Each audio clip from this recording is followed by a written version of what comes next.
today on an all-new Dr. Phil. Someone will likely wake up a billionaire tomorrow. The curse. You had stalkers, death threats. I wish I'd never won. I wouldn't wish it on anyone. Of the lottery. It's a drug addiction. The act of scratching and the act of potentially being the next whatever heir. It's a big con, mathematically stacked against you. I'm thinking about the escape, the rush. Your odds of winning are about the same whether you buy a ticket or not. If you don't play, you can't win. Let's do it. Have a good show, everybody. Here we go. This is a safe place to talk about hard things. Stand by. We'll count you down. Today is going to be a changing day in your life. 5, 4. Get ready to take care of you.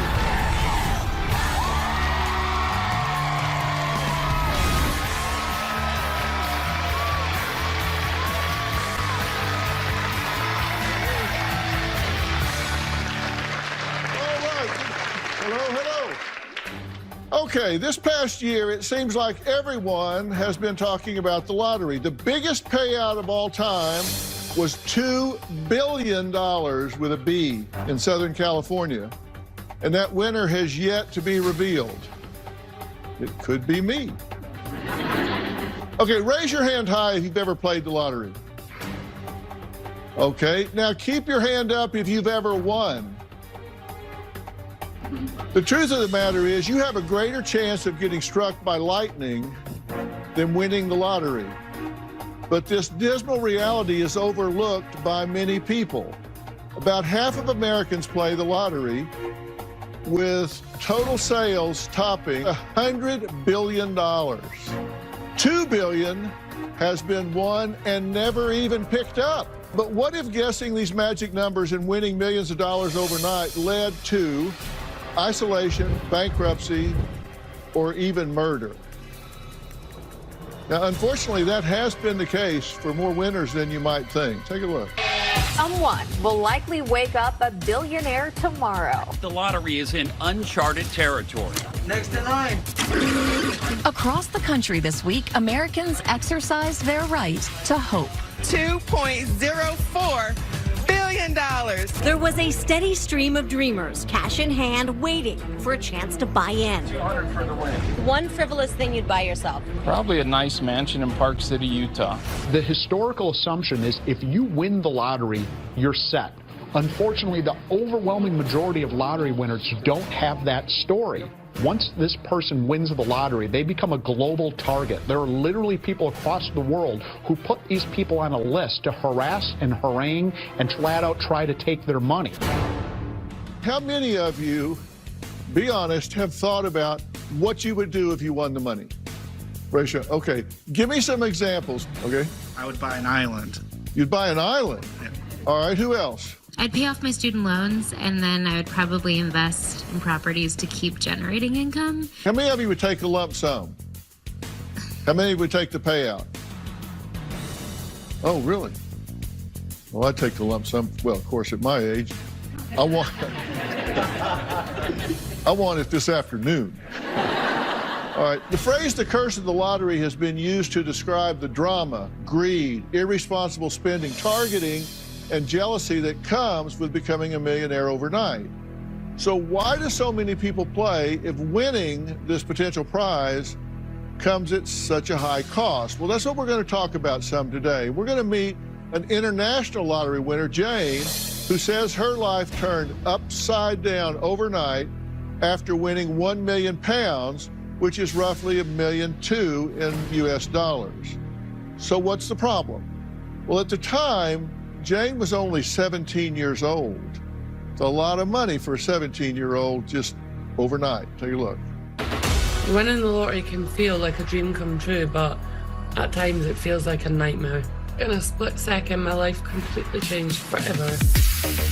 I've been able to buy property, cars, expensive clothes, designer handbags, go on extravagant holidays. I hated the way my body looked. So with the excess money, I was able to have cosmetic surgery. I've had my breasts enhanced, 2 Brazilian bum lifts, a lip filler, and I've had Botox. In my mind, I felt like I was a billionaire. I felt like I was going to be like Kim Kardashian, but it comes with problems. In some aspects, I would say the lottery did ruin my life. I had this massive house, and I lived in it alone and felt lonely. I cried myself to sleep like every night. I went from being an unknown 17-year-old teenager to being scrutinised by the media. Journalists were tapping on my door. There was cameramen hiding in bushes outside. The media were watching my every move. People were so mean to me. Since winning the lottery, I've had blackmail attempts, I've had death threats, my family death threats, acid attack threats. It's gotten so bad at times that I'd wish I'd never won. Okay, Jane, it's good to meet you. You too. First, let's go through the fun part. Where were you when you learned you had won? When I won, I was at home with my mum.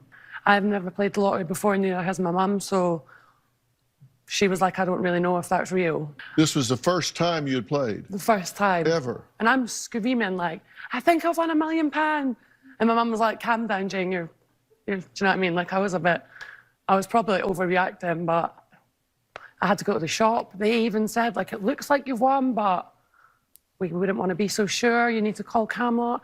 So I've stuck the ticket like down my top and ran home like Charlie in the Chocolate Factory with this ticket. We ran all the way home. And I was like to my mum, like, I need to use the landline to, like, phone the lottery. And she was like, you're not using the landline, like, it's going to cost a fortune. I was like, calm down, like, I've got this. I've got this, honestly. Yeah, I think I can afford it. All right, and so you get confirmed that you've won it. And do they publish who's the winner? So it's choice.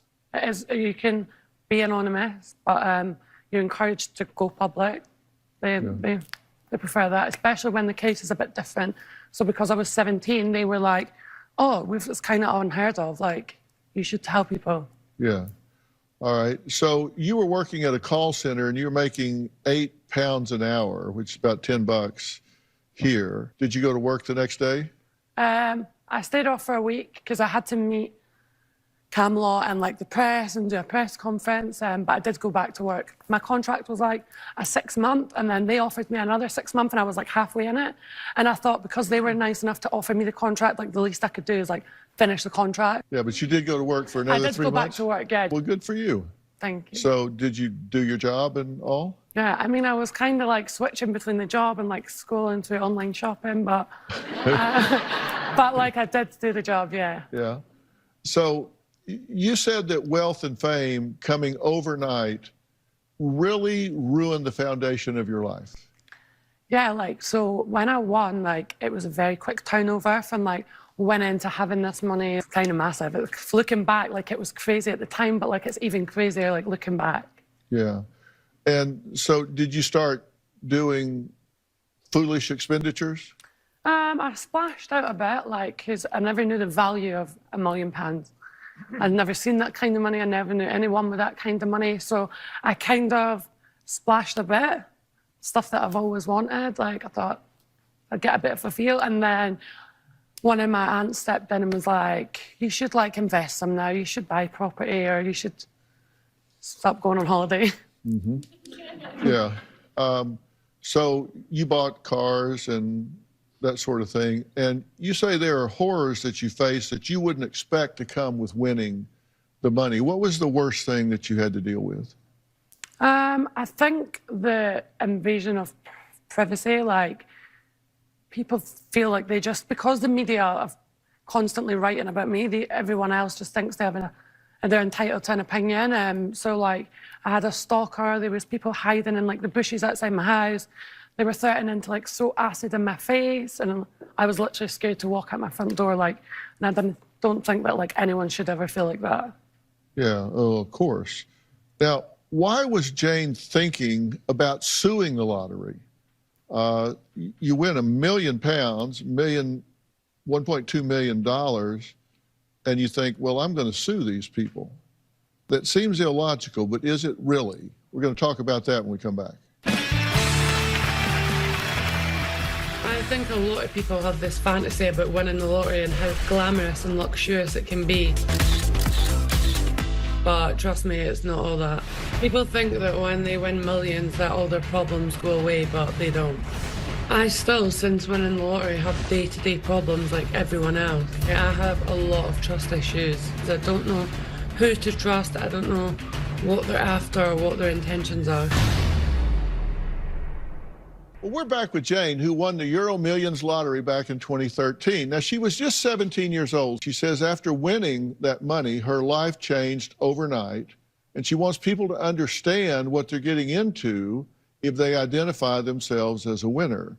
And for you, you had stalkers, death threats, people hiding in the bushes, commentating on everything you were doing, which when you're 17, that kind of gets under your skin, right? It really gets to you. Yeah, it's horrible. Like, I wouldn't wish it on anyone. It's like at 17, you're not even a proper adult. Do you know what I mean? You're like, I was such a young, naive 17-year-old as well.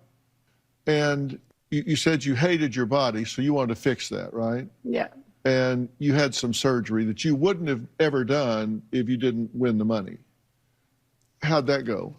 So obviously, the money made it a lot easier for me to decide, well, I hate this about my body, so I'm going to change it. And I had a procedure done in a different country, and when I flew back, I ended up with sepsis, which is like a blood poisoning. And I nearly died. Like, I went into hospital for like a month. When you get septic, it spreads fast because it's in your blood, so it's traveling all around. So they put you on massive antibiotics, right? Yeah, it was like straight away. And I had to stay there for a while till they knew it was completely clear. Right. And was this cosmetic surgery? Yeah, it was. It was a Brazilian bum lift. Okay. And did that work? It didn't work the first time. I had it done again. Is there anything you spent your money on that you do regret, looking back, that you go, I wish I hadn't done that? No, like, I don't regret any of the money that I've spent. My only regret would be going so public with a win. Okay, now you got a lot of comments, people saying stuff to you. You said on May of 15, somebody said, I can't believe how stupid of a decision you made. £1 million is nothing. Why don't you build a business for yourself and your family? But you spent your money to change your body and turned fake. Sorry to see that. These people you don't know, right? I have not even spent all of the money, but these people seem to think they know more about my life. And it's hard because when I was younger, obviously, I read the comments. They affected me. These people have never met me. They've probably never even seen me. This is what happens when you give the wrong person £1 million. Ugh, wasting your lottery winnings on designer shoes, luxury holidays, and tacky plastic surgery. So pathetic. You'll be left with nothing but those designer shoes of yours when the money runs out. Such a shame the money was given to someone like you when it could have been given to someone, well, this is a run-on sentence, they meant like them, who really could benefit from it. But that's just people that don't know you. They're taking pot shots at you. But, like, I benefited from it as well. Like, I came from nothing. Like, I lived in a council estate. Like, do you know what I mean? I had nothing as well. I'm not saying that it's all bad, because I have been able to, like, buy things that I would never have been able to purchase. I've met people I would never have met. I've been in countries that I would never have been in. But I'm just saying that people think it's all luxury and it's glamorous and it's just like a bit of a twisted fairy tale that no one actually warns you about. Why were you thinking about suing the lottery? So with the suing thing, so in the UK, it was 18 to gamble, but 16 to play the lottery. So you couldn't, like, put £1 in, like, a bandit machine, or you couldn't, like, go in the shop and buy cigarettes or alcohol. You couldn't go into a casino, but you could play the lottery. And I was basically wanting them to listen. Like, me calling the lottery up and saying, like, I think we should raise the age, they were never going to listen, so I had to go massive with it. Since then, obviously, that story went very big. Like, they have raised the age to 18, and I feel like I made a massive impact on that. What do you think about this concept, the curse of the lottery? You think there is a curse? I think there is. Like, it's a very dark, twisted fairy tale, and I think that no one actually warns you of it. Like, especially younger people. Like, I was 17. Jane says she won the lottery off the first ticket she ever bought. My next guest says she's been buying lottery tickets for the past 5 years in hopes that it may happen to her. We're going to meet her after the break. We'll be right back. Lottery winner in Jamaica doesn't want people to know that they won the lottery. Why? Because then all of a sudden, cousins that you never heard of start appearing out of the woodwork. So here's what they wore. to accept the prize. That is the mask from Scream. This is all happening in Jamaica. Big check, those great novelty checks, and the Scream mask. Gotta love it. My next guest says she's been playing the lottery for the past 5 years in hopes she, too, would hit the jackpot, but unfortunately, she just can't seem to stop. She wants to share her story for the very first time. I'm addicted to playing lottery scratch-off games. It became my everyday obsession. Every day I woke up and I went to bed, that's all I thought about. Things really got out of control. I became paranoid that someone might buy a winning ticket if I didn't buy it. I wouldn't even take a break to go to the bathroom. I would pee and poop in my pants because I had a fear that if I got out of line, someone else would win. When you have a lottery addiction, you have no shame. You'll go to any means just to get one more high. A few years ago, I was almost arrested for attempting to beat someone up because they were buying tickets in line and I was behind them. I started yelling, I started throwing things, swearing, I made a big scene, and all that lady said to me was, "You must have a problem." Over the years, I have no idea how much I've lost or spent. My addiction has nothing to do about money. It has to do with not wanting to need love and not need people. My addiction is definitely ruining my life. Tavania, do you remember the first ticket you ever bought? Yes. Definitely. What was your motive? My motive was to be the next million, billion, some kind of heir. Yeah, you wanted to hit it big. And how did it feel when you bought the ticket? It felt like death. It felt like the end of the world, but I liked it. The act of scratching and the act of, potentially being the next whatever heir. It felt like death. Are you saying when you scratched it and it wasn't a winner? When it scratched it and it wasn't a winner, or even if it was a winner, it was never enough. That anticipation was what gave me a rush, that adrenaline. Yeah. Very likened to hard drugs. Yeah. You have no idea how much like it is. We'll talk about that later. You said you don't know how much you've spent, but you got to have a guess. Tens of thousands of... I don't know. I don't have a spreadsheet or an Excel spreadsheet walking around when I'm compulsively scratching tickets, so I'm not sure. Where's the money come from? Comes from me borrowing, from my wages, wherever I can get a few dollars. I would just reinvest those dollars to try to get more dollars. So if you were walking along the street and you found a couple bucks blowing in the wind up against a building, you'd pick it up and go in and buy a ticket? I would buy a ticket. Now, you know the odds of winning the Powerball are 1 in 252 million? But they always say at these stores, if you don't play, you can't win. Yeah, and your odds of winning are about the same whether you buy a ticket or not. That part. I mean, it's 1 in 252 million. There's 360 million people in America. So that's the thing about people that compulsively scratch tickets, is that we're not thinking about odds. We're just thinking about the initial escape, the initial rush. I can only speak for myself. I'm thinking about the escape, the rush, the way I'm going to feel. I'm not thinking about odds. All I'm thinking is about when I go to the store, they have a big sign that says we sold a $70,000 winner for a $5 ticket. That's the only thing that's on my mind. Yeah. It's my opportunity to do the same. Would it surprise you if I told you that there's a psychological science behind the lottery and how it's set up that is well known and has been weaponized to addict people to doing this? I completely believe that. Okay. Well, my next guest says she has a favorable opinion of the lottery and feels it gets blamed unfairly. We'll let her explain that after the break.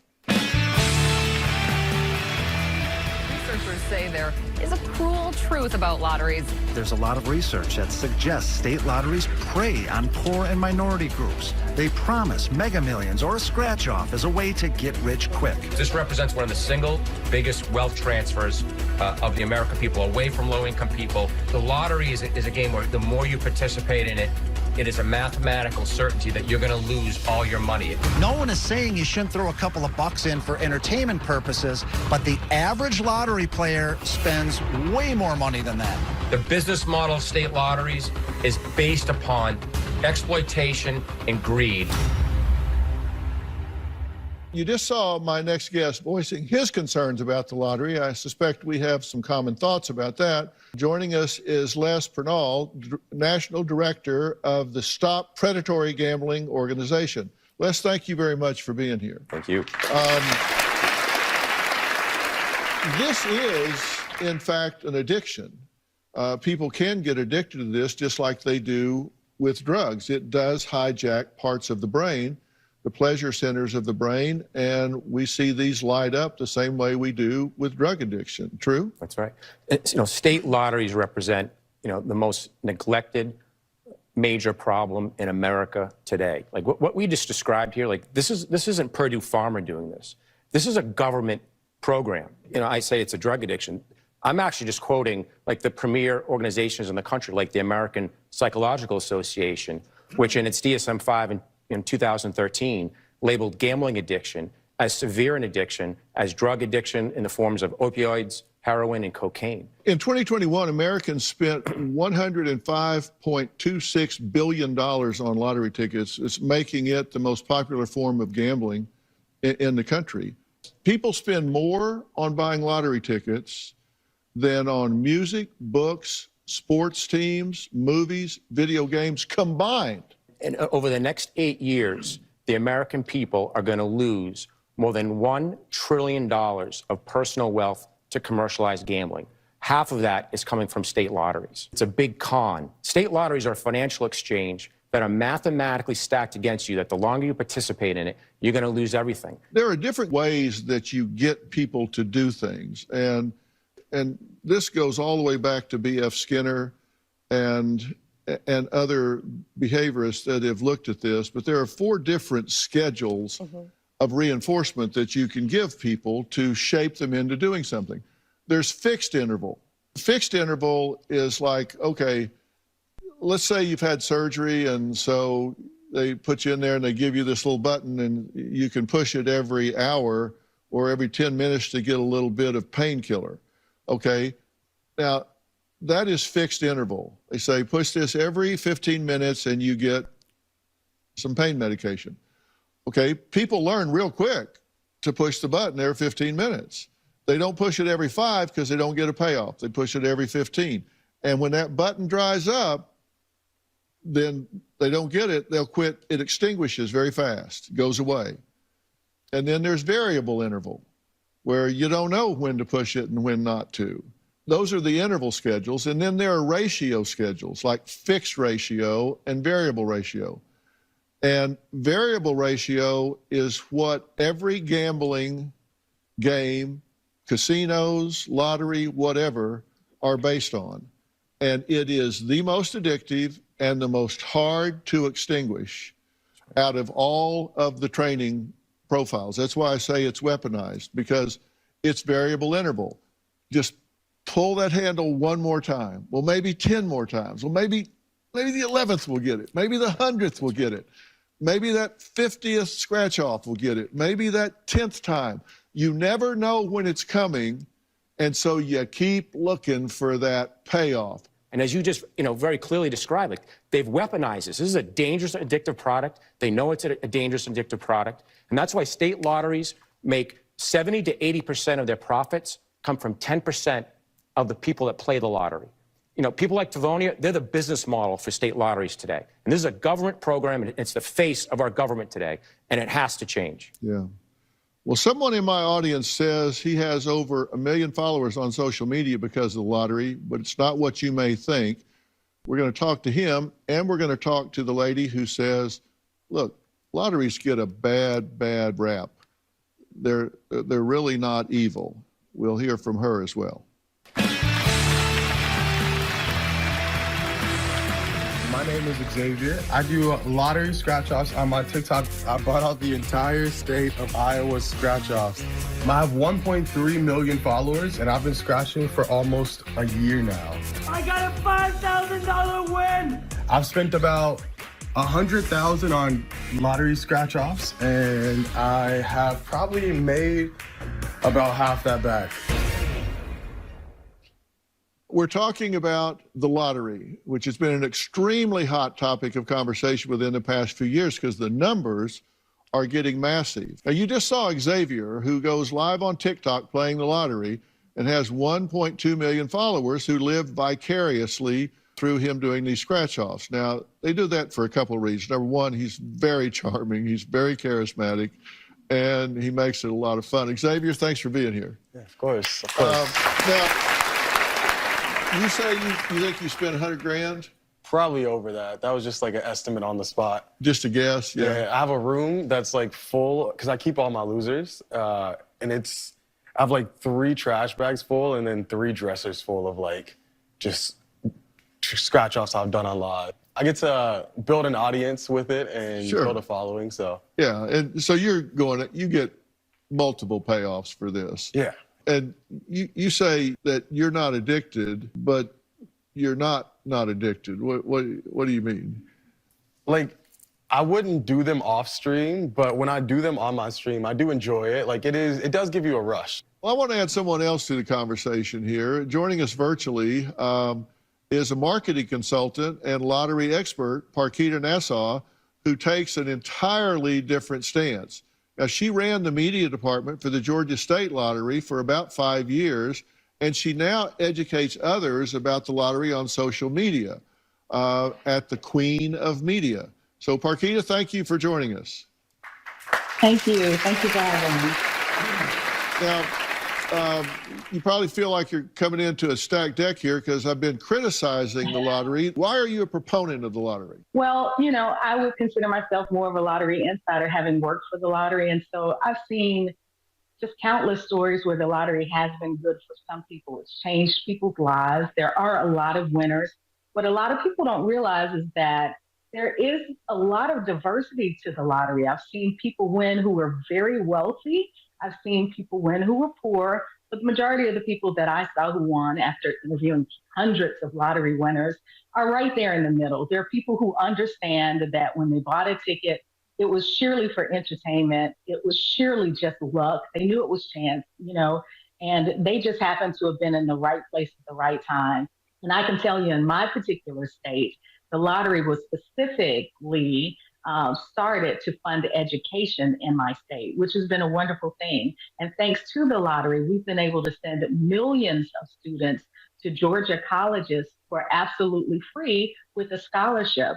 And I think that's a great thing because requiring students to maintain a specific GPA fuels academic excellence. And that's one of the things that doesn't get promoted enough. Lottery is gambling. And the fact that you then take that money that they could have ill afford to spend on that and go do some good with it at a college doesn't excuse the fact that these people were sucked into this and it's all done with a psychological science that's not apparent. There aren't disclaimers. People aren't warned adequately that that their chances are practically zero and they're throwing their money away. Don't you have concerns about that? I know that people are smart enough to decide what they need to do with their own discretionary dollar, and I think, and their disposable income. I think that most people are well aware that what they're doing when they buy a lottery ticket is that they're gambling. They're very well aware of that, and I think it's their choice to make. There are so many people dying, taking their lives. I know them. I know of someone that's died scratching a ticket. Is this going to take my life? Because I've squandered everything. So what do I do when I have nothing else then? Are you gonna pay for me to go to school so I can get a better career with that lottery money? Maybe teach me some psychology so I can train my brain not to do this anymore. But it's not fair because there's no help. They have help for opioid addiction. They have help for crack addiction. They have help for meth. They have help for all these different diseases because we're looking at the symptoms and not the fact that this is a disease. Well, unfortunately, and if it happens to you, it's 100%. But fortunately, this has hit you in a really bad way, which is the extreme. And Parkita, I will acknowledge that. Most people don't get in this situation. They buy a ticket a couple times a week, and it gives them the right to fantasize, and they move on. We'll be right back.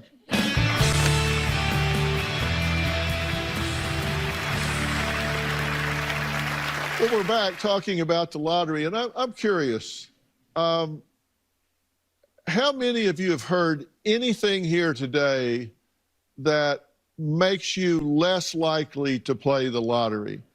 If you've heard anything here today that makes you less likely to play the lottery, raise your hand. Raise it real high so the camera can see it. Well, that's about half of you. What did you hear that makes you less likely to play the lottery? One of the things that people do not realize that when you're talking about money, there is energy that is associated with that money. And I can tell you right now, yes, it is gambling, but it's also greed. And with greed, I can tell you that is dirty money. And dirty money will give you a dirty life. It does come from greed. Like you said, it is a point of greediness. But it's not fair when you get caught in that cycle and then it's constantly marketed towards you, you know, every time you turn around, everywhere you go. What would you say to somebody like me who, I do this as like a job, and like I put 10 hours in a day streaming, me doing like lottery tickets and stuff. Like, would you still consider that being negative energy or me not earning it? Or like, what would you consider that? I'll answer that. What you're doing is you're earning something, but you're doing it at someone else's expense. The tickets that you're encouraging people to play cause life-changing losses for people like Tavonia. I can't watch what you stream. Yeah. That would set me off. You're getting paid for that, you know. So, with all due respect, like you're encouraging people to go down a road that they're guaranteed to lose all their money. It's a con. It's a form of financial fraud, and that's why lotteries are illegal unless you partner with the state.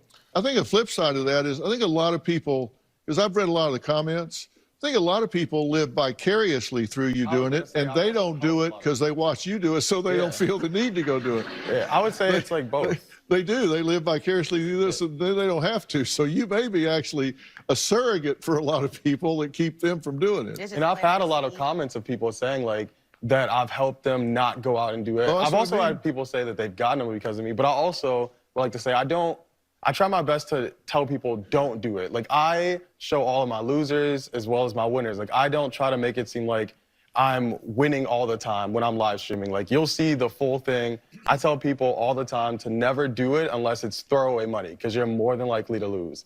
Yeah. So I would also like to say a lot of my viewers that are coming back, they know not to do it. They know that I'll tell them, you should not do it. I don't recommend it. Leave it to the professionals.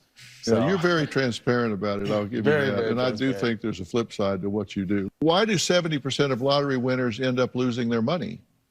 We're going to talk to a financial expert about this, and that's not just from the lottery. When people go from here to here financially overnight, and they're not prepared for it, it creates problems that you just don't anticipate. We'll talk about that next. Well, even though anyone would love to be handed $1 million, winning the lottery is not the perfect fantasy many people might think it is. Reader's Digest interviewed lottery winners and a financial consultant to find out what really happens to people after they hit the jackpot. What surprised you the most about what the lottery winners said? Number one is how exploited they can be by friends and family. Some of the lottery winners told us that good friends lied to them in an effort to get money from them. You know, they said, oh, I'm about to lose my house. I need help paying for a lawyer for my divorce. And those stories turned out not to be true. They were scams. Well, we're talking about the curse of the lottery, a phrase that is used to describe the negative experience associated with big winners. We've talked about those that don't win, but we're talking about problems associated with those who do. So if you are the one in 292.2 million who win the lottery, how can you overcome this curse? I'd like to introduce Dr. Robert Pagliarini, president of Pacifica Wealth, a certified financial planner with a PhD in financial and retirement planning, whose focus for over 25 years has been really on sudden wealth and retirement planning. Now, he's also written 5 books on financial planning, including The Sudden Wealth Solution and his forthcoming book, Badass Retirement. Now, Robert has been here before and is back to offer some advice, so it's good to see you again. Good to be back, Dr. Phill. Thank you. There are just problems that come with immediate influx of wealth.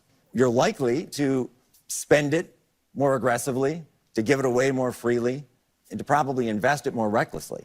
And that can lead to all kinds of problems. Yeah. And you can imagine if you're 17. Imagine for a second you win $20 million lottery. All right, so you're thinking to yourself, I've got $20 million. Well, you don't, because you probably are going to take the lump sum, which I don't agree with, but let's say you do. All of a sudden, that 20 million drops to 10 million. Still, it's a lot of money. But then the accountants call, and now that 10 million, you have to pay $5 million of tax. So that's $5 million. So you buy a house, you pay off some debt, you buy your mom a car, and you've got $1 million left. Yeah. So you went from 20 million down to $1 million. And at the same time, to make matters worse, that new house has higher property taxes, greater insurance. So now your expenses have gone up, and that million, it's not going to last long. Why do you say you should take the payout instead of the lump sum? Because they don't know what to do with it? Everyone takes the lump sum. No one wants the annuity, because with the lump sum, you get all the money right away, and you can do anything you want with it. The problem is, you get all the money up front, and you can do anything you want with it. And so the advantage with the annuity is you get to screw up year after year after year, because every 1st of January, you get a new deposit into that bank account. And I'm hopeful after 6 or 7 years of maybe spending it too aggressively or giving it away too freely that it clicks. It's like, I should probably do something a little bit different now. Yeah, you get the reset button. You hit the reset button. That's exactly right. I want to thank all of my guests today. And if you or a loved one suffers from a gambling addiction, you can call Gamblers Anonymous at 855-222-5542. And I'm going to have that number that you see right now on drphill.com. So if you don't have a pen to write down right now, you can see it there. You know, my son and I have a company called Doctor on Demand, which is a telemedicine company that we've had for a number of years. And I would like to offer you some professional help by getting you a professional that will really work with you one-on-one. I'll set you up 10 sessions immediately right away with a PhD level psychologist that will help you deal with this gambling addiction and the emotional aspect of it, and see if we can get you to continue on your path and give you the strength that you need to continue on. So we'll help you with that, if that's okay. And if you at home want your own Doctor on Demand, you can just go to Google Play Store or the Apple App Store and download the Doctor on Demand app. For information about today's episode, or if you'd like to share your story online, just go to drphill.com. If you want to add your voice to the conversation, you know where to find me on Twitter, Instagram, Facebook, whatever. And if you're in the Los Angeles area, or you plan to be, we'd love to have you join us here on stage in our studio audience. Just go to drphill.com, click on Be Part of the Audience for all the details. Also, don't forget to subscribe to my podcast, Fill in the Blanks. I really talk about a lot of the critical issues that you guys tell me are facing you and your family today. And also listen to Robin's podcast, I've Got a Secret with Robin McGraw. You can check them both out on Apple Podcast or wherever you listen to podcasts. Thank you so much for being here. Stay safe, and we will see you next time. Thanks so much.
Today on Dr. Phil.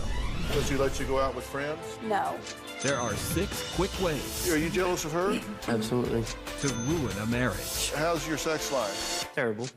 This couple. Did you shove her to the ground when she was 9 months pregnant? No, I did not. Yes, you did. All the kids saw it. Has done all 6. You would promise me you would never put your hands on her. You broke that promise. See, keep your nose out of our marriage, but you don't know when to shut up. Let's do it. If we're going to do something here that matters, then we got to deal with the truth. Have a good show, everybody. Here we go. If I can help get this family back on track, are you willing to do that? Ready, 3, take. This is going to be a changing day in your life. Well, you want to listen up because today we are talking about the 6 quickest ways to ruin a marriage. These are efficient. You do these, you'll have it in the ditch in no time. You may already be there, so maybe if you reverse these, you can get out of the ditch. Grab a pen and paper, log on to drphil.com right now. I want all of you at home, I want you to take a marriage inventory on your own relationship. You guys can do it in the audience here as we go along. Here's a checklist. If you're dealing with just one of these issues, consider yourself lucky, because my couple today, I've graded their paper, and they're kind of messing up on all of these. All of them, 6 out of 6. Now, the first way to ruin a marriage is control or abuse your spouse. Denise says she has to walk on eggshells around Rick and can't even use the word controlling without setting him off. Take a look. I think Rick is very controlling. Everything I do is through him or for him or by him. I get upset when I'm being accused of being controlling because I may take charge and I'm a leader. My mother had made a reference to him being controlling. He told her that she was nothing but a he was going to fight her in the front yard. The last time the police were here, he disconnected the home phone and took my cell phone and took the computer, took my keys. The cops came and I guess they considered it a hostage situation because I had no way to get a hold of anybody and no way to go anywhere. Rick can be very violent. He would wrestle me for my phone and hold my wrists back as far as he could possibly go without breaking them. I took your phone and read it, and then that's when I smashed it. That's not being controlling. I was mad. If I'd had a remote in my hand, I would have smashed it. I did push Denise when she was 9 months pregnant. I was walking out the front door and he pushed me to the ground and all of the kids were in the room. It's a lot easier to be a than it is to be nice to my wife. Okay, well, I'm here with Rick and Denise. You've been together 4 years. You've been married 1.5 years. Yes. Okay, mother-in-law's here. Excited about that? No. No? Because you think she's over-involved. Absolutely. How do you feel about your son-in-law here? Well, when I first met Rick, Rick knew what Denise had been through, a couple other physical relationships, and he had promised me at that time that he would never touch her, never put a hand on her. It did not take long for that to change. Yeah. So you think that he's abusive? Absolutely. Do you think you are? No. You don't think you're controlling? Now, Not and whatsoever. let me just say something. When you get here, you don't want to waste it. You got to be willing to be completely, brutally honest. Are you willing to do that? I am. Are you willing to do that? Absolutely. Then let me ask you again. Do you think you're controlling? No, I don't. You really don't? No, I don't. Are you surprised to hear him say that? No, he doesn't feel at all. Is he controlling? On some things, yes. I think he's controlling on everything. Okay. You said on some things, yes. Okay. What? I don't. Does he let you control the money? No, I have no. Does he let you go out with friends? No, I don't. Does he let you go away from the house without tracking you and texting you and calling you to see where you're going? No. Does he actually even buy your bras and underwear for Yes. you? Okay. Yes. If you go for coffee, does he give you a couple bucks for coffee, or does he give you $1.37 because that's what it costs? Yes. Okay, so on some things he is. I would say. Not really, Listening because to come that. on, look, I'm too old for this. Come on. I ask you, is he controlling? You say in some ways. Okay, I just don't think you're being genuine with me. You've been very honest with us. You gave us some excerpts from your diary. I did. Do you know she keeps a diary? Yes. Yeah, she keeps these books. And I would never violate this without your permission. But I'm just going to compare what you said then with what you say now. This is what you said to yourself. This may be 2 weekends in a row with no fights. I'm praying because sadly I do fear him. I'd never let him know that. I just did. But then again, that's kind of what keeps me attracted to him. It's twisted. But I do like dominant men, and he is definitely one of them. Okay, so you say he's definitely one of them. And I mean, you write in these things prolifically. On October 23rd, you said, I am so disgusted with myself that I can't possibly be what I should be. Right now, I'm just a shell. I feel just empty. I don't give Rick what he needs or deserves. I don't do for my kids what I should. I have no self-worth. I am completely dependent.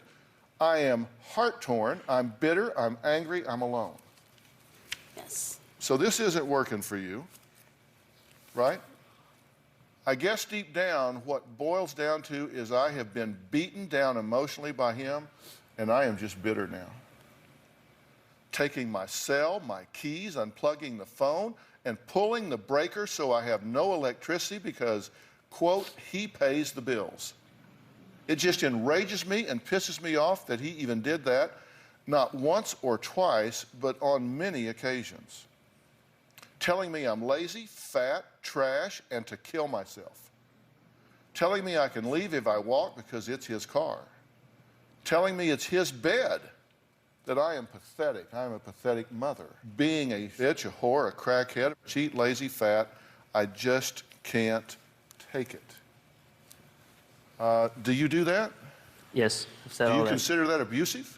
Absolutely. Do you consider what she's saying in here to be controlling? It's my car, it's my money, it's my electricity. You do what I want when I want. Sounds that way. Or just go kill yourself, you pathetic crackhead whore. I never said it exactly in those terms. Crackhead? No. You whore? No. Okay. So you say I have repressed anger. I hold it in so much that it eats away at me.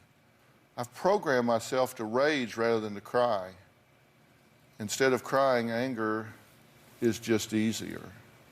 It is. I just don't want to try to keep someone happy, especially when I am completely unhappy. Completely.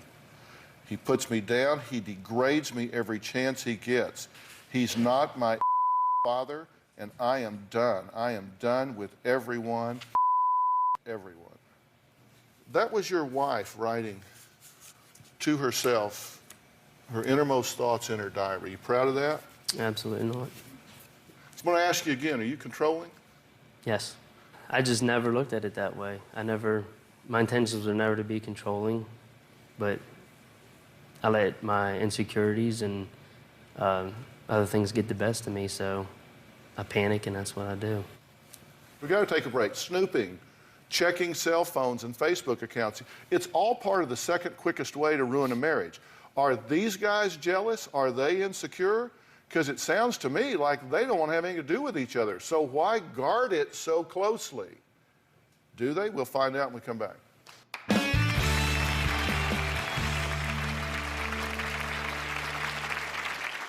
I'm a firm believer that if you have nothing to hide, then you shouldn't worry about somebody looking at something. Rick always believes that she's got another man, so he needed to see her text. So he flipped her up in the air, and she came down on her head. All right. I want you to take this checklist at home. It's on the internet right now, drphil.com. You can click on it, take it as we go along. The second quickest way that you can destroy a marriage is to define your relationship with jealousy and insecurity. I gave you a bad mark on the first one. Should I give you a bad mark on this one? Absolutely. Because I just Myself did. too. Big red X right in the box. If he is all of these things, why are you concerned if he's off with somebody else? If I truly felt that way about my spouse, I'd be introducing her around. Hey, come over here. She's pretty cute, right? You know, hey. I mean, what are you guarding so jealously? I don't know. I think I worry that he's going to do things because he's so unhappy with me. That I think that he's going, and that bothers me. But you want to save this marriage that has you feeling so completely empty, so hollowed out, such a shell that you don't even know who you are anymore. You want to hang on to that and save that, right? Right, I want Please don't leave me. things to Stay change. here and make me miserable. Does that make common sense to you? I just want things to change. I think I'm just hoping things will change between both of us. I mean, we both have plenty of things. Yeah.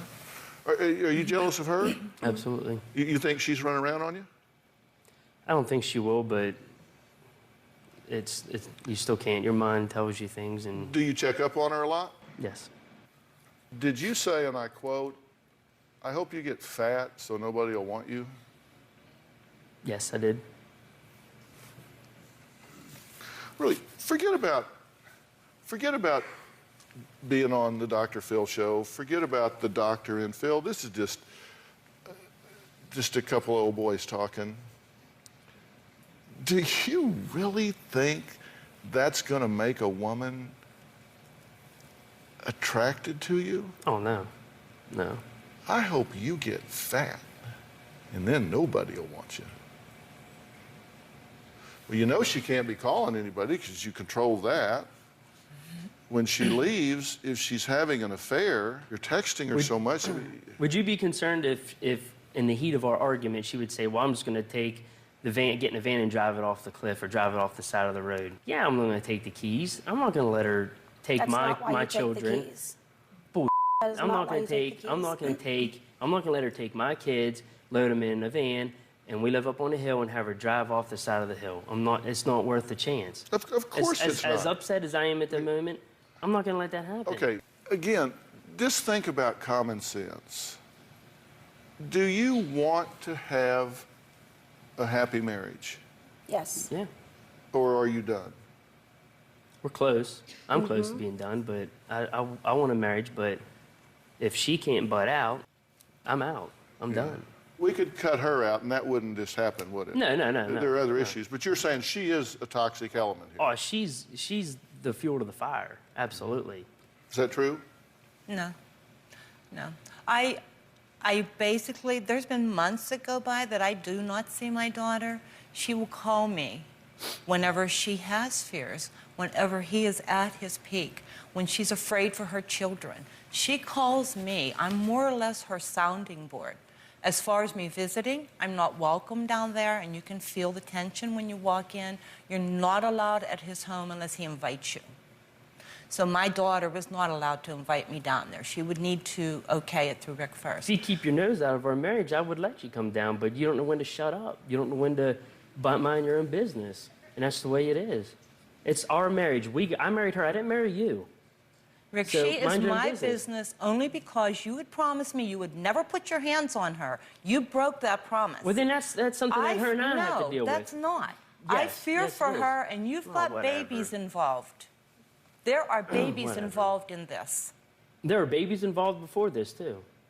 And you weren't You in don't the see the kids. equation. You don't make an effort to come see the kids. So why are you even caring And why about do I not make an effort to come and see the kids? First of all, I'm not welcome at your home. Mm-hmm. Second of all, when she comes to visit me, she cannot sit and have a 5-minute conversation with me because you are on the phone and she is constantly needing to reply to you. She and I cannot sit and have a 15-minute conversation. She is constantly... No, it is not. Yes, it is. Even when you're at my home... How about the first couple of years that we were together? Who brought her up every weekend or every other weekend? Every single weekend during the summer. I brought her up. We spent the entire weekend, the entire summer at your house, did we not? And that is okay, before when did you it change? put... When it you butted your changed when nose you in my put your marriage, that's when it changed. It changed when you put your hands on her. The very time you to the ground when she was married. She put her hands on me first. Oh, Rick. She was Did 8 you months not? pregnant, 9 Did months you not? pregnant. Did you not? No. When you pushed me to the ground? Did you shove her to the ground when she was 9 months pregnant? No, I did not. Yes, I did you not. did. No, I didn't shove her to the How ground. can you even say that you No. didn't? All the kids saw it. No, there was one You did it in child front of the children. It was Christmas Day. Oh. That's It was the Christmas day. Day. Yes. Whenever I did we were not. I arguing did and not I shove tried her to to the walk ground. out I the shoved her door. when she was heading out the front door. I shoved her. I said, "Continue out the front door." And then. you shoved me, and I turned around and I started swinging at you, and you pushed me to the ground. No, I pushed you over to the couch because you were swinging at me. I hit What do you think I'm going the to stand there and ground. let you swing at me? No. You pushed me. You shoved me. So out the Okay, door. so that makes it okay If then. you put your hands on me, yeah. Okay. It does So make this it is okay. Christmas Day. Yes. Absolutely. 2 Christmases in a row like this. Well, it's got to be fun for the children. Oh yeah. Yeah. No, it's forward not. to the holidays. No, And I it's think he sad. feels that I butt in because he does not want me to know what goes on in the home. And their marriage, their finances, that is not my concern. It is her safety and her children. You say this about every guy she's ever been with, though. It's the same pattern with By the way, you. I've got to take a break, but let me just say something so it doesn't go in passing.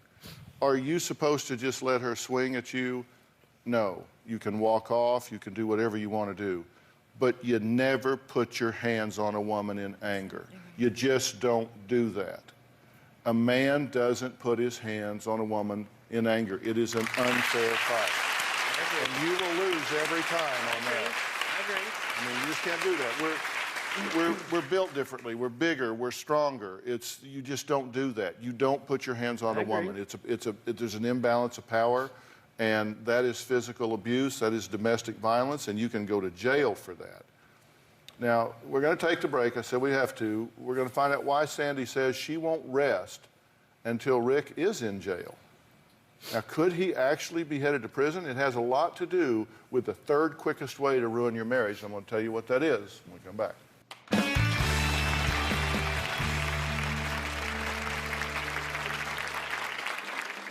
I take the responsibility of controlling a lot of things. It's up to me to bring the money in. Whenever I want to go get a coffee from McDonald's, instead of giving me $2, he'll give me $1.37 down to the exact change.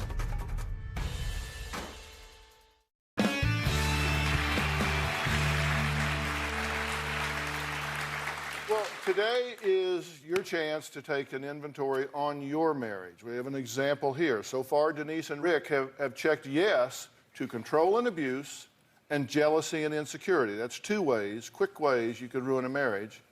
And now they can check off lying about money.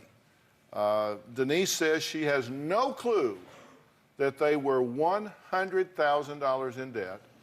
And now Rick's weeks away from facing a grand jury and possibly going to prison. Take a look. When I first met Rick, his business was great. I am a self-employed building contractor. At one point, he was making over $100,000, and now we are struggling to pay everything. I am currently behind 4 months on my mortgage. There was a point in which the electric wasn't paid for 11 months. We've had to give back our TV and computer from a rent-to-own place, and I've had a motorcycle repossessed. I've had my truck repossessed several times. I don't know anything about the finances. I take the responsibility of controlling a lot of things. It's up to me to bring the money in. Whenever I want to go get a coffee from McDonald's, instead of giving me $2, he'll give me $1.37 down to the exact change. He will call in promise payments knowing that there is no money in an account. And by the time the payment goes through, he's gone with the goods.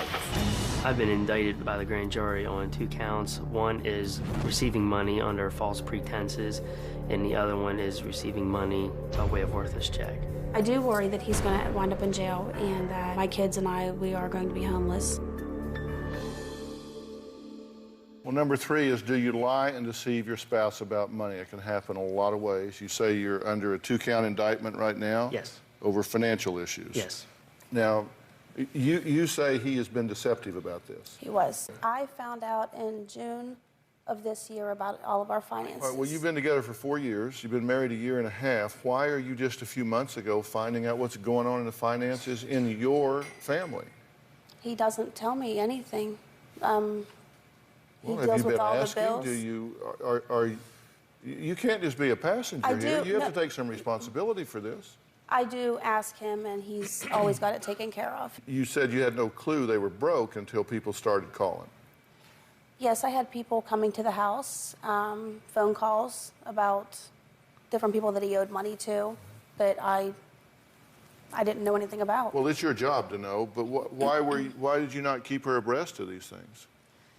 Well, A lot of it was to protect her. I mean, I didn't feel that, why should I put that burden on her worrying about it when she was, we split our jobs. Her job was stay-at-home mom, take care of the family, and mine was to go out and make the money. So I didn't want to burden her with the worry, considering she can't control when the money comes in. She can't control when I get paid. Were you embarrassed that it was going badly? Oh, it's been a struggle. Since I took on her and her son, it's been a constant struggle. Well, are you saying she's the reason you're in financial trouble? He tells me You that said all the since I time. took you on. He tells me that all the time. It's a lot. It is a lot to take on. It's Tell hard. me that all the time, that I'm the reason that you are where you are. So you're under indictment, so what's the worst that could happen? It's 1 to 10, with 10 being the maximum. But you're talking about potentially doing some time. Mm-hmm. Have you ever been to jail before? Yes. How many times have you been to jail? Probably 14 times, maybe. 14 times? Really? What do you keep going to jail for? Well, a lot of it is from family court with child support and stuff. It's not exactly something I'm proud of.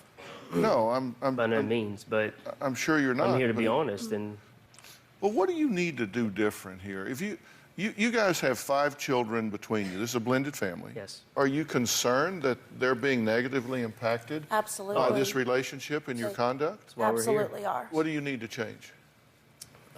Pretty much everything. I mean, if I'm being honest, Well, see, there's something you all agree about. You think he needs to change everything about himself? Do you want her to get a divorce from him? No, I want her to be happy, Dr. Phill, and I want to I want to be ensured that, with Rick's volatile anger, that she's not going to be the subject, the receiving end. Are you in love with him? Yes, I am. I wouldn't be here if that's... But you really are in love with him. Mhm. And what would you like to see happen? I want to see us just be normal and raise our kids. It's just a bad relationship all around, and the kids are being affected. Are you in love with her? Absolutely. So you want things to calm down and start having some togetherness. The normalcy. And All we do is scream and fight. It's just every day.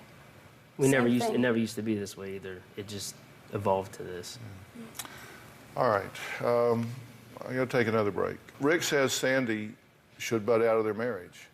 I'll tell you what I think about that when we come back.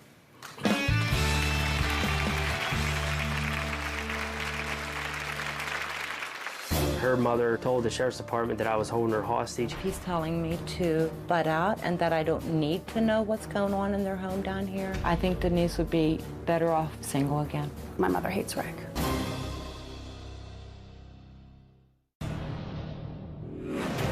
There's been several instances where my wife and I were fighting, and her first thing instantly is she tells her mom. Denise calls me because she doesn't know what to do. My mother hates Rick. She wants Rick to go to jail. Her mother told the sheriff's department that I was holding her hostage here. She had promised me prior to that argument that she wouldn't include her mom in our business. He's telling me to butt out and that I don't need to know what's going on in their home down here. I think Denise would be better off if she was single again. If Denise and I are having an argument, that's for us to resolve. It's not for somebody else to make this situation worse. Number 4, do you involve your in-laws inappropriately? That's a yes for Denise and Rick and Sandy. Now, let me say a few words in your defense for a minute, and I believe you need one. We love our children. I've got grown children that Robin and I love very much, and we pay attention to what they do, and particularly if they're suffering in some way, it's hard for you to just sit back and not provide counsel because you want her to be safe, right? Right. And when she hurts, you hurt. Right. And when she cries, you cry. Yes. I understand that. Absolutely. You have to respect some boundaries in this relationship. She is a competent woman, and it's unfair for you to run to your mother when you're upset, tell her all the bad things, and then you guys make up and you have a good night, She's not there for that, right? So all she gets is the bad, the bad, the bad, the bad, the bad. That's what I've said. So she's getting programmed. I mean, give her a break. All she hears is the bad. And so that's not fair to you. But you've said a lot of things that I believe cross the line. And this is not a worthless human being. He does have redeeming qualities. He does love his children, and he does love your daughter. Now, he's made some really poor choices. I'm not trying to excuse it. I mean, 15 times, come on. But Dr. Phill, I think you're wrong there. I do not feel that she is competent enough to take, because he overpowers her. The 2 hostage situations alone, when that girl is up on that hill and she has no power because he pulled the landline, and he has smashed her cell phone, and now he has taken her keys, and she cannot walk away from the situation, and now she's trapped in there with 5 kids. How is she able to defend against that? You're not the solution. I'm not. And, I'm not the and solution. you're being awful hard on yourself to say she's not competent, because you raised her. Yeah. And so if you weren't good enough to raise her to be competent then why would you be the solution now? If you didn't know how to raise her with enough ego strength and self-worth to stand up for herself then you're the last, you're not the person I would call to have a do-over.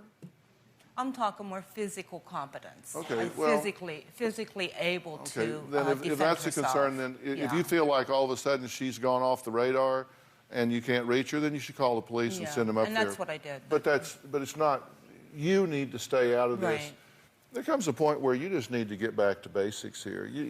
Look, I would rather go to bed at night in a stripped down 1-bedroom apartment with a window unit and be at peace when I pulled those covers up around my neck than I would be living in a 4-bedroom brick house in some neighborhood that was the site for hell. And I'm just telling you, That's what we have. this is a time that you two should sit down and say, you know what? We came together, we formed a union. We made the choice to bring innocent, unsuspecting children into this world that depend on us to nurture them and protect them and provide for them. And we need to do that mentally, emotionally, physically, financially. And for you to be fighting and yelling and screaming in front of these kids and 2 Christmases in a row, it's just been a hellish meltdown. They don't deserve that. No, they don't. Absolutely and that means not. the 2 of you need to grow up and behave yourselves. Yep. The 2 of you need to strip down and simplify your lives. How do we do that, though? Well, look, you do it by going back to square one. If you have to go shut everything down, take bankruptcy, move into a place that you can afford, I don't care if you got 3 kids in a room, if it is a room filled with love, if it is a room filled with harmony, if it is a room filled with a couple that is showing these kids how you deal with difficult times and you love and support each other, then it becomes a teachable moment.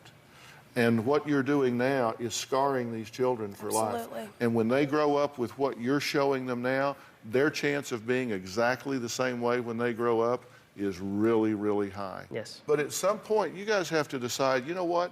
We need to stop this childish, ridiculous, yelling, fighting, everyday agenda and be mature enough to put somebody's interest ahead of our own, and that's our children. You need to calm down and shut up with all of this yelling and screaming. All right, we got to take a break. So what Rick does to the kids that has them in tears every morning, we'll talk about that, and I'm going to tell you the 5th quickest way to ruin a marriage. We'll be right back.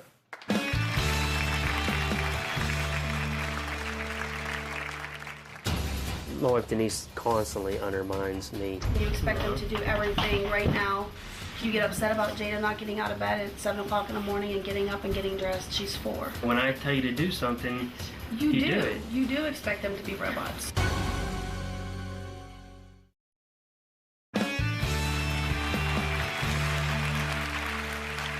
We're at number 5 on our marriage checklist. Now, Denise and Rick have a yes, once again, in my opinion, for failing to be a united parenting front.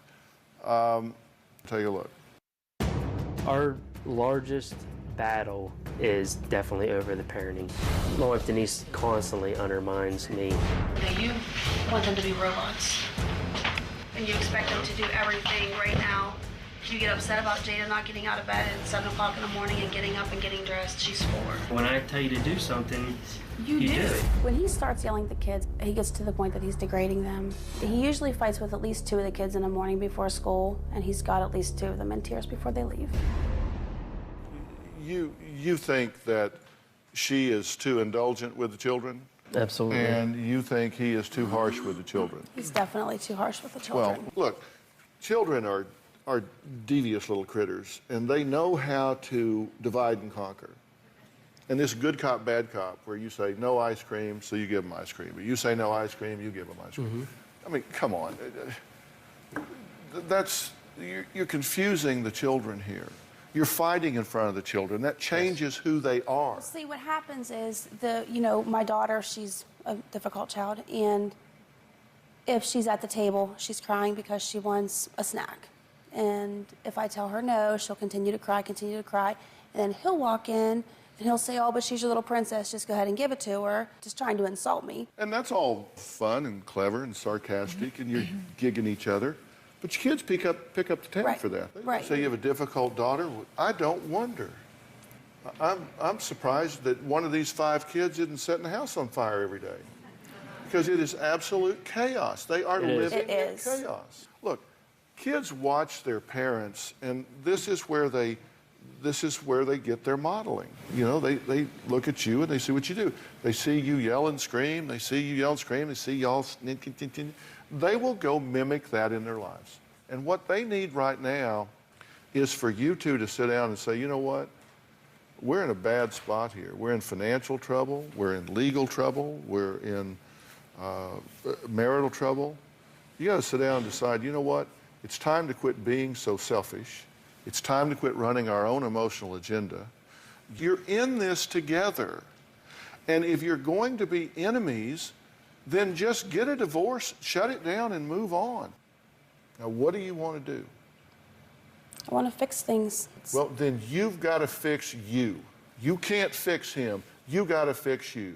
And part of that is this, well, gee, I didn't know what was going on. Well, pull your head out and find out what's going on. You can't sit back and say, gee,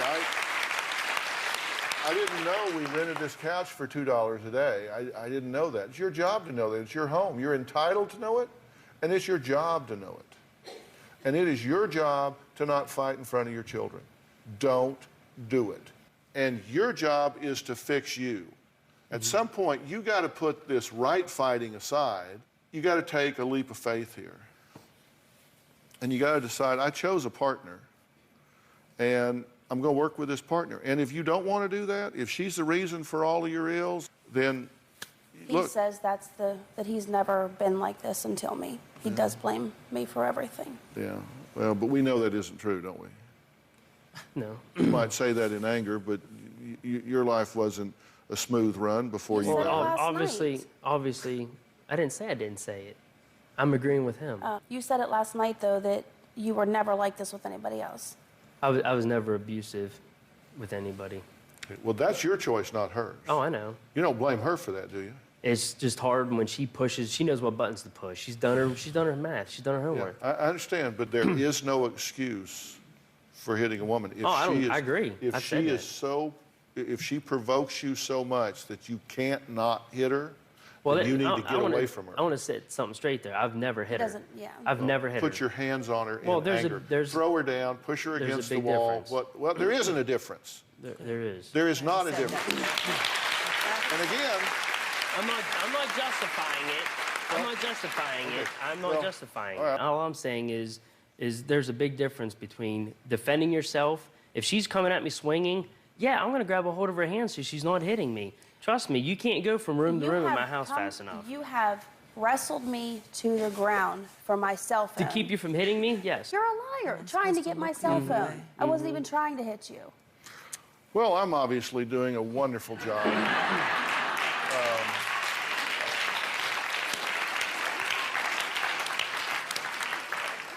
They've obviously heard everything I've said about stopping the bickering and the fighting and the blaming, getting back to basics and deciding that they're going to be partners and take care of these children. So my work is done here. Rick says that Denise treats him more like a roommate than a husband. So I'm guessing that things aren't really heating up in the bedroom. We might as well throw that log on the fire. We'll be right back.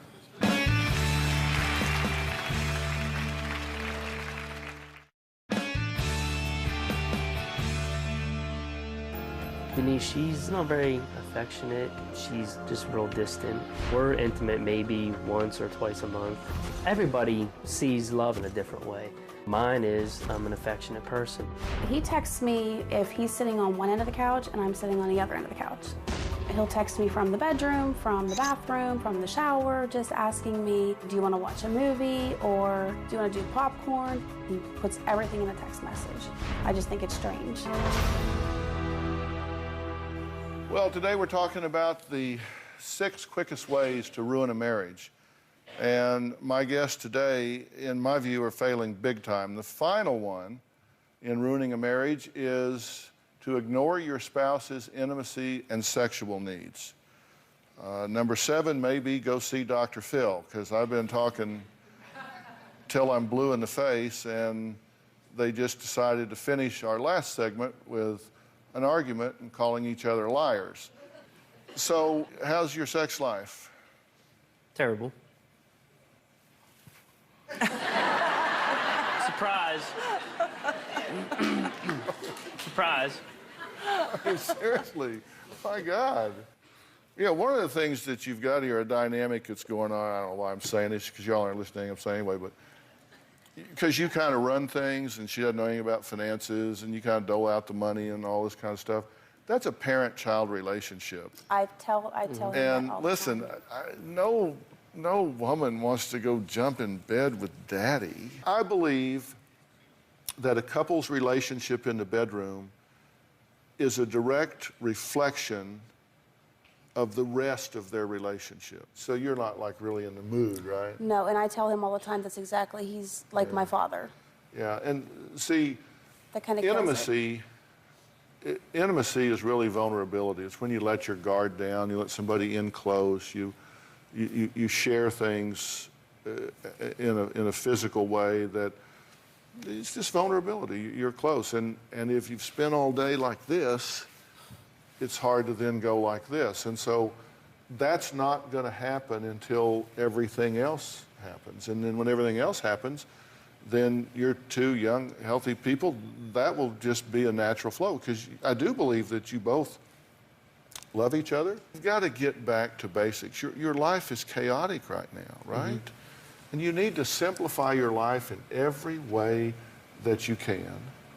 And you need to have some time that you sit down outside of a fight and say, let's make a plan for this week. And we need to talk about things like sex and money and parenting and see if we can find out what we can agree on. And you need help with this, and I will get you some help. I will get you a professional counselor to work with you as a couple to implement everything that I'm talking about here. And the first thing I'm going to ask them to do is come up with a family plan that is focused on the kids first, how to bring peace to these children's lives. Mm-hmm. And then we'll start working on the other things. We'll be right back.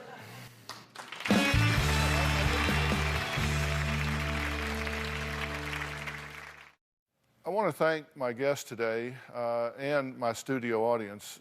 Go to drphill.com. You can find more information on how to improve your marriage and check out our marriage inventory quiz. And I hope you join our Facebook page where you can share your opinions, and also let me know what you think on the message boards on drphill.com. And let me tell you what I think is going to happen. I'm going to arrange some help for y'all to continue what we did here. And I think they're going to come up with a plan and say, look, we're going to get down to some real simple things. We're going to do some disclosures, make sure everybody knows everything. We're going to have some rules and some boundaries in this house. And one of the things you're going to need to do very soon is sit down with those 5 kids and say, we want to apologize. We want to apologize because we haven't treated y'all fairly. We have gotten lost in our business and it's spilled over on you guys. And that's no way for us to behave. And we want to apologize for that. And we're going to do better.